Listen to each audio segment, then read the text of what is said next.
The narcissist abandoned you, yet it drives them miserable and insane. Hey there, everyone. Welcome back to our channel. Today, we're diving into a topic that's sure to spark some intrigue. What happens when a narcissist discards you and the unexpected consequences it brings for them. It's a fascinating exploration of the aftermath, revealing the inner turmoil and suffering that narcissists endure when they choose to discard someone. From unraveling the mysteries of karma to gaining unique insights into both the empath's journey and the narcissist's struggles, we're covering it all. So, if you're ready to delve into this captivating journey with us, be sure to buckle up and hit that like button to show your support. And if you haven't already, don't forget to subscribe for more insightful content like this. Without further ado, let's embark on this enlightening ride together. The narcissists probably thought they could find happiness without you. They convinced themselves they could just toss you aside and move on. In their mind, they paint a picture of a better life without you in it, believing they could easily replace you with something better. They saw you as flawed, your relationship as tainted, and they were determined to leave you behind in pursuit of their own happiness. This was their mindset, and they acted accordingly. Despite all your efforts and love, they took you for granted. You poured your heart into the relationship, always trying to make things work, always there to support them. You're an empath, someone who naturally connects with others and feels their pain deeply. But they didn't appreciate any of it. They ignored your efforts and sought fulfillment elsewhere, whether it was with someone else or just on their own. Let's face it, none of us are perfect. We all have our flaws, but that's just part of being human. Life is a journey, a test to see how we handle the good and the bad. But these narcissists, they're toxic through and through. They thrive on hate and destruction, leaving a trail of chaos wherever they go. The idea of karma is that what goes around comes around, and when it does, it's going to hit them hard. When it comes to facing karma, especially in relation to us, the narcissist has been stuck in this cycle for a while. They're not new to discarding people. It's a pattern they've repeated over and over, leaving behind a trail of hurt and pain. They've done this to others before, just like they did to you, without looking back or feeling sorry. What's interesting, and maybe a bit baffling, is how they always seem to bounce back. They ditch someone, and then something better comes along almost magically. But why? How does that work? Well, it all goes back to when they met you. You were like their saving grace, the person who could have helped them change for the better. You came into their life at a crucial moment, offering them a chance to break their destructive cycle. Whether you realize it or not, you were their shot at redemption. The universe saw their destructive pattern and sent you their way as a chance for them to turn things around. But instead of taking that opportunity, they went right back to their old ways. They devalued you, spread lies about you, and messed with your head.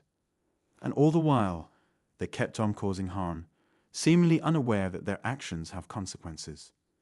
But you can't go around hurting people without facing some serious fallout eventually.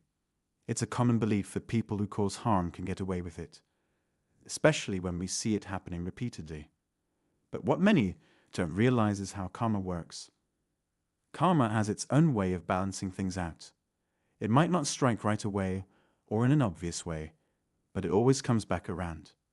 It can affect the narcissist from the inside in ways we might not even notice. Sometimes we can't directly link events and say, this happened because of that. Karma often works in mysterious ways. Even though the narcissist may seem to be doing fine after leaving you, their actions don't go without consequences.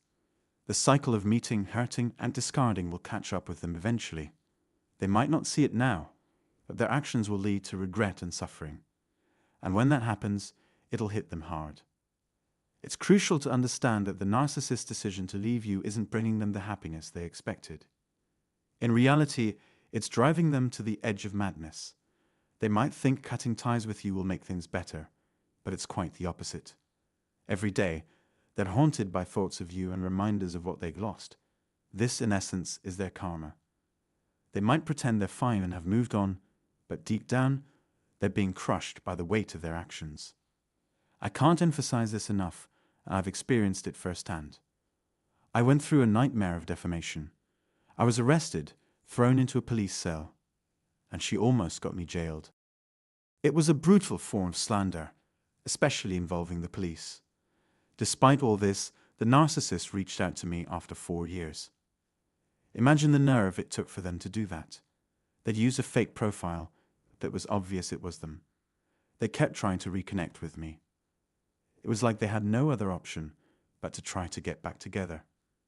As an empath like you, they'll never find anyone better. Can't you see? They thought they could do better because, when they met you, you were a huge upgrade from their ex. I'm not talking about physical attractiveness here. It's about your spirit, your essence. That's where the real beauty lies.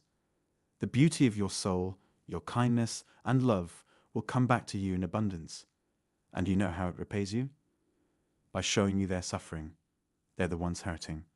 The narcissist is going through a rough time. They're losing touch with reality because they're filled with regret. Like, wow, I let go of the best thing that ever happened to me. I had someone who truly loved me. It's not easy to find someone who loves you unconditionally like we did. Sure, they might find people for flings, but finding real, unconditional love is rare. They only realize how much we did for them after it's too late. They're kind of strange in their behavior, you know? They surround themselves with enablers like those flying monkeys who support and sympathize with them no matter what. Even though they're full of regret and suffering, they're still in denial, oblivious to the consequences of their actions. Here's an interesting twist. Over time, the narcissist starts to resent and even dislike those who enabled them. Why? Because deep down, they realize they were led down the wrong path. This realization brings them a lot of discomfort and regret. I know this isn't just a theory, it's something I feel deep in my bones. The thing is, the narcissist's view of the world is totally different from ours. They don't have that deep belief in a higher power, like God or the universe, like we do. They don't have that spiritual anchor to keep them grounded and give them perspective. Sure, some might have a kind of spirituality, but it's usually more focused on the darker, negative stuff. They don't trust in any divine plan. They feel like they're all alone in the world, just fending for themselves. And that's what drives their selfish and destructive behavior. Now, when I talk about God or the universe, I'm talking about that higher power, that universal creator who's got our backs. We all have different ways of understanding and acknowledging this divine presence, and that's a whole other conversation. But for me, it's about believing the connection that ties us all together. Now let's talk about what happens after the narcissist decides to discard you. Despite their initial confidence, things start to get tough for them. They begin to spiral into a sort of madness, haunted by memories of you and reminders of you everywhere they turn. This is karma at work, slowly but surely catching up to them. Karma works in subtle ways though, and we don't always see its full effects right away. In my own journey, I've caught glimpses of what's going on behind the scenes. As empathetic people, we might feel bad for them despite everything. They were a big part of our lives, and we love them deeply. It's natural to want to help them heal, but it's not always healthy for us to get too involved in their suffering. If we did, it could hold us back from healing ourselves. That's why the universe only shows us bits and pieces of their pain, so we can focus on our own journey without being weighed down by theirs. For me, it took 6 years of hard emotional work to get to where I am now. During that time, I went through the intense pain of trauma bonds, longing for them, and even feeling resentment and hatred. It was a tough road. But through it all, I felt something guiding me, shaping me into who I am today. It gave me a new sense of strength and resilience that I didn't know I had. Now, I can look back at everything and see it all in a different light. The words I once thought were so powerful from them no longer hold any sway over me. I've moved on, and in doing so, I've gained a deeper understanding of myself and the world around me. Remember that moment when you looked the narcissist in the eye and said something you never imagined saying. Those words were sharp, unlike anything you normally say. It was startling because it wasn't like you to be so negative. You're not someone who revels in misery or spreads negativity. Yet, there you were, face to face with a narcissist, someone who seems to thrive on negativity. But here's the thing, they're the miserable ones, not you. Now they're suffering, and it's driving them crazy. To truly understand their suffering, you have to look beneath the surface. See beyond the facade they put up. Despite what they may show on the outside, their life without you is full of pain. Take a moment to think about it. You'll notice subtle signs of their suffering if you look closely. I've seen these signs myself, and maybe you have too. But no matter what you see, it's important to protect yourself. Don't let their pain affect you. Don't feel sorry for them or let it bring you down. Keep hold of your newfound strength. You're on a spiritual journey, evolving and growing as a person. It's like destiny had a plan for you when you met the narcissist. A plan to use their negativity to push you towards transformation. You have this amazing ability to turn a bad situation into something positive and meaningful. But the narcissist can't do that. They're stuck in their ways, unable to see the good in anything. That's what makes you different from them. Even when you were at your lowest, caught up in their illusions and fake love, you still brought something special to the relationship. Something unique that only you could bring.